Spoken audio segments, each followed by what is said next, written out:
On December 14th of every year, the Sengakuji temple holds a festival in memory of Lord Asano Naganori and the 47 Ronin. Sengakuji is a Zen Buddhist temple in the burial place of Lord Asano and his 47 warriors. Why do you think such warriors would be buried in such a peaceful temple? Why would a religious center hold a festival every year for warriors and warlords? The story of the Ronin holds the key to unlocking many of the mysteries that make up the Japanese worldview during the Edo period. The Edo period started around 1600 and lasted until the 1800s, about 300 years. The story shows us just how much power a feudal lord could have over others, but it also shows us the role of loyalty and honor in feudal Japan.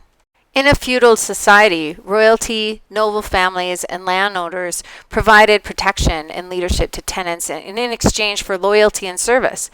An emperor ruled Japan, but this rule was very symbolic and spiritual. In service to the emperor, a shogun acted as military leader. The shogun also made decisions on how the land was governed and how noble families served the emperor. Under the shogun were many daimyos, or noble families governing territories in towns or farms. Each family should have samurai or warriors that protected the land, policed the communities, and enforced the laws of the family. Under the ruling class, farmers and laborers worked for the daimyos and provided food, goods, and trades. Artisans produced goods that served the trade, a trade or craft.